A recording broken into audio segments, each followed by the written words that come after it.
Hello दोस्तों, मैं प्रीतम झा आप सभी का स्वागत करता हूं। आप सभी जो भी झारखंड में एग्जामिनेशन को लेकर वेट कर रहे थे कि कब परीक्षा होगी, तो यहाँ पे जो भी परीक्षाएं थी वो नियुक्ति नियमावली को लेकर ही अटकी हुई थी।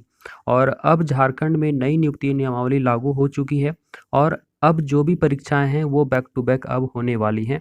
ठीक है, चाहे वो जेटेट की परीक्षा हो या फिर जेएसएससी की परीक्षा हो या इवन जो भी एग्ज़ाम हो, ठीक है, सारी परीक्षाएं अब होने वाली हैं।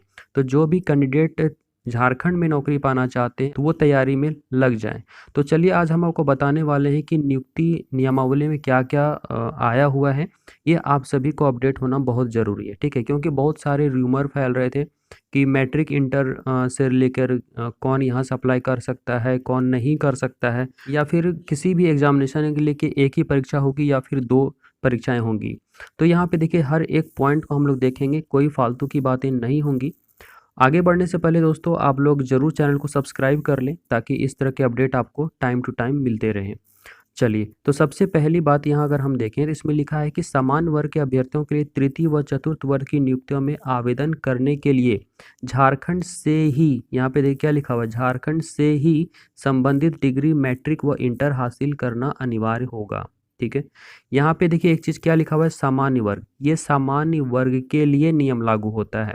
ठीक है, जो भी आरक्षण में आते हैं उनके लिए नियम लागू नहीं होता है।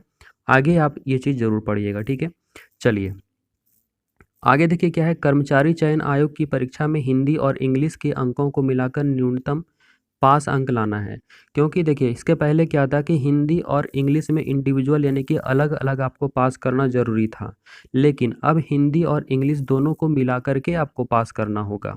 ठीक है, यह अंक मेधा सूची में नहीं जोड़ा जाएगा, यानी कि इसमें अगर आप क्वालिफाई करते हैं तो यह मेधा सूची बनाने में यह अंक कोई काम आपका नहीं आएगा। ठीक है, जस्ट आपको क्वालिफाई करना है।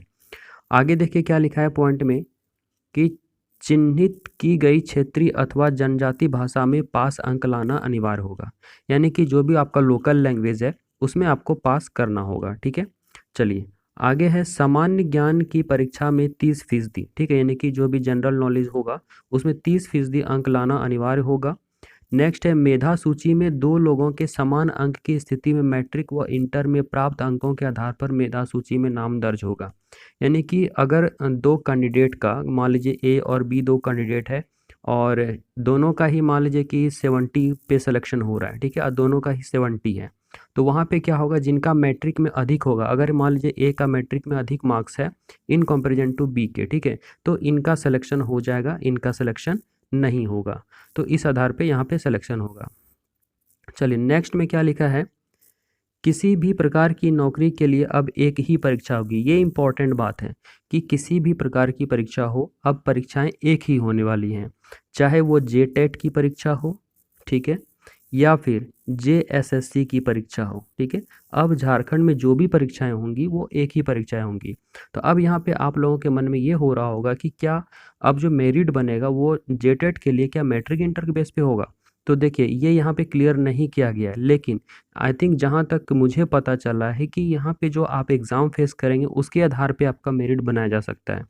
चलिए आगे देखिए क्या लिखा है कि आरक्षित वर्ग के बच्चों के लिए झारखंड से ही मैट्रिक और इंटर की परीक्षा पास करने का नियम शिथिल रहेगा। मतलब ऐसा कोई ज़रूरी नहीं है कि जो आरक्षित वर्ग के हैं वो झारखंड से ही मैट्रिक इंटर हो। ठीक है, वो बाहर से भी कर सकते हैं, ये केवल सामान्य वर्ग के लिए लागू होता है। ठीक है, नेक्स्ट देखिए क्या है, विभागीय परीक्षा के लिए कंप्यूटर पर हिंदी टाइपिंग के लिए 10 मिनट में 250 शब्द टाइप करने की अनिवार्यता होगी।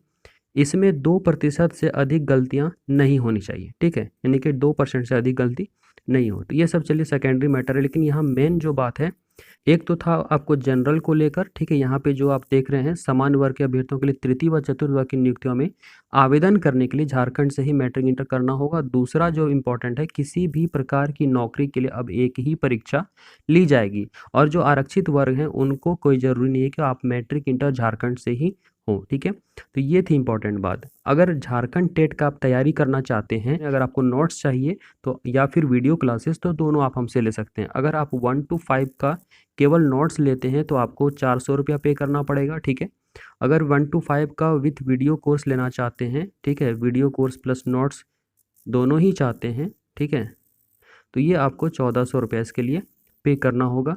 और अगर 6 to 8 का, ठीक है, 6 to 8 का नोट्स लेना चाहते हैं तो इसके लिए 500 पे करना होगा।